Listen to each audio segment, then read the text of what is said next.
Assalamualaikum warahmatullahi wabarakatuh. Sebelumnya perkenalkan, nama saya Ridho Prayoga. Di sini saya dari kelompok 3 dan kami akan menjelaskan apa itu ketengikan.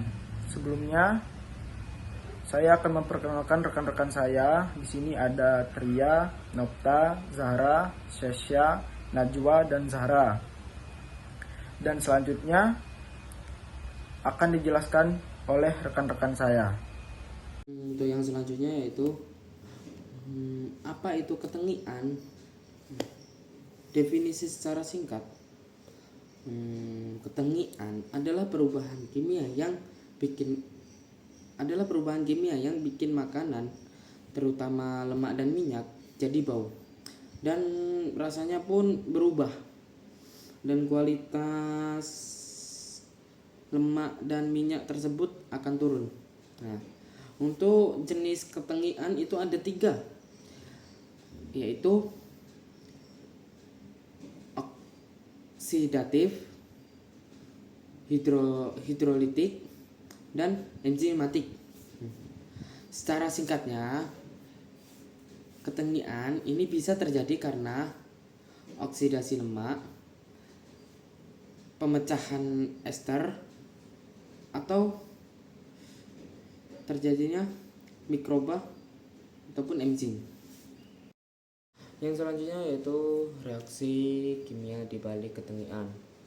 Intinya, lemak bereaksi dengan oksigen, hasilnya terbentuk hidroperoksida yang lalu pecah jadi aldehida dan keton, penyebabkan bau tak sedap pada minyak dan lemak.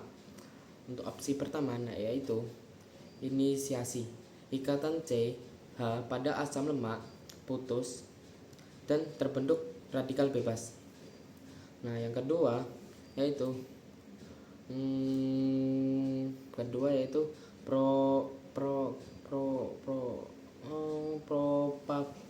propagasi. Propagasi yaitu radikal bereaksi dengan O2 lalu memicu reaksi berantai. Untuk yang ketiga yaitu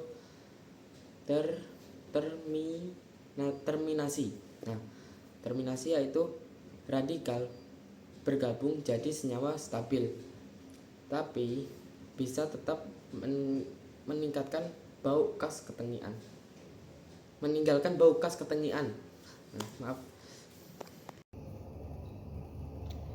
Ada beberapa faktor yang mendukung terjadinya ketengikan menjadi lebih cepat, yaitu yang pertama ada cahaya, terutama cahaya UV yang dapat mempercepat dan memicu radikal. Yang kedua ada panas. Panas membuat jalannya oksidasi lebih cepat. Yang ketiga ada oksigen, yaitu merupakan bahan utama yang dapat memicu oksidasi. Yang keempat ada ion logam. Solusi dari faktor-faktor ini adalah menyimpan produk di tempat yang dingin, menggunakan kemasan yang lebih gelap, dan mengurangi kontak dengan udara langsung agar proses ketengikan terjadi lebih lambat. Jika proses ketengikan tidak berhasil dihambat, akan ada dampak yang terjadi pada sebuah produk atau makanan. Yang pertama, akan ada perubahan rasa dan aroma, yaitu rasa menjadi pahit, getir, dan aroma menjadi tengik dan bau. Dampak pada makanan dan produk yang kedua adalah tampilan. Contohnya, perubahan tampilan pada minyak, yaitu warna menjadi keruh atau muncul endapan pada minyak. Dampak ketengikan pada makanan yang berikutnya yaitu turunnya nilai gizi. Seperti contohnya pada vitamin yang larut lemak. Contoh vitamin yang larut lemak yaitu vitamin A, vitamin D, vitamin E, dan vitamin K. Vitamin tersebut akan rusak dan berikut dengan turunnya kadar dan kualitas asam lemak esensial pada produk yang ikut turun. Baik, di sini yang selanjutnya bahaya bagi kesehatan. Jadi, hasil oksidasi lemak bisa memicu radikal bebas dan senyawa reaktif seperti aldehida dan peroksida. Kemudian zat-zat ini juga bisa merusak sel dan berpotensi memicu kanker, yaitu yang pertama seperti peradangan menahun dan stres oksidatif. kemudian yang kedua kerusakan lemak di membran sel, dan yang ketiga adalah resiko munculnya zat berbahaya seperti malondiandehid. Ketinggikan terjadi karena proses oksidasi lemak yang menyebabkan bau dan rasa menjadi tidak enak. Maka saya akan menjelaskan beberapa cara untuk mencegah ketengikan pada bahan pangan. Yang pertama, simpan pada suhu dingin. Penyimpanan di tempat sejuk atau di dalam kulkas dapat memperlambat reaksi oksidasi sehingga kualitas bahan tetap terjaga lebih lama. Kedua, kurangi kontak dengan oksigen. Hal ini dapat dilakukan dengan menggunakan kemasan vakum, kemasan kedap udara, atau metode nitrogen flusing. Semakin sedikit oksigen yang masuk, semakin lambat proses ketengikan. Lalu yang ketiga, jauhkan dari cahaya.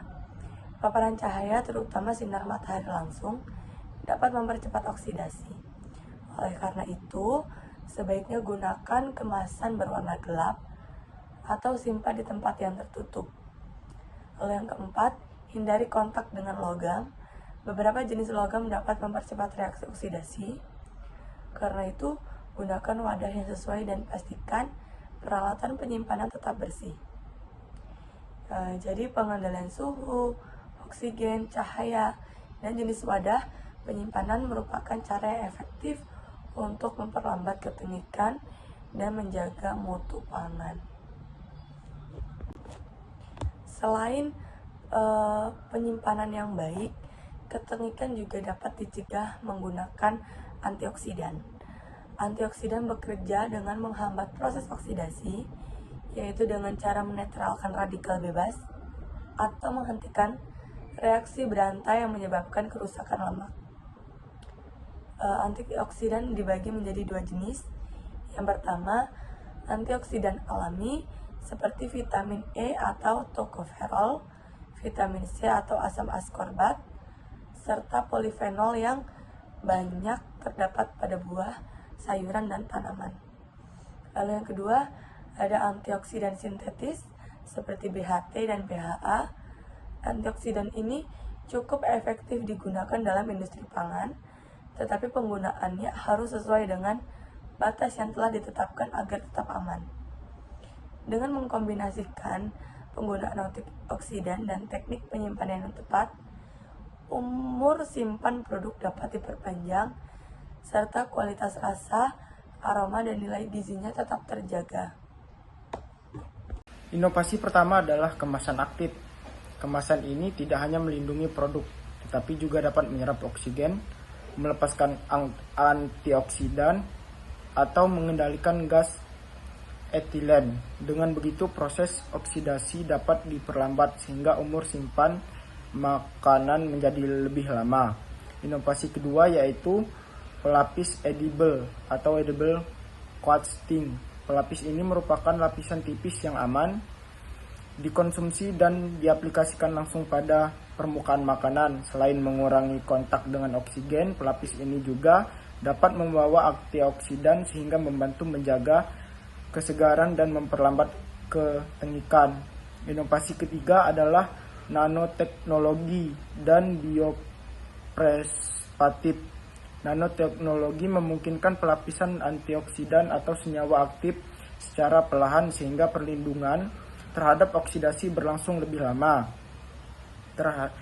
Sementara itu, biopreservatif menggunakan enzim atau ekstrak alami untuk membantu menjaga kualitas dan keamanan pangan. Kesimpulan dari ketengikan yaitu adalah bisa bikin rasa, aroma, dan juga nutrisi bisa rusak, bahkan bisa munculkan senyawa yang kurang baik. Tips simpelnya yaitu adalah simpan di tempat dingin, hindari cahaya, pakai kemasan yang rapat, dan jangan sampai kena logam. Pun perlu bisa tambahkan antioksidan alami atau yang sudah terstandar. Untuk produk komersial, kemasan aktif juga bisa dipertimbangkan. Hal kecil seperti cara simpan dan pilih kemasan bisa sangat mempengaruhi ke umur simpan dan keamanan produk. Sekian penjelasan dari kelompok kami. Saya akhiri. Wassalamualaikum warahmatullahi wabarakatuh.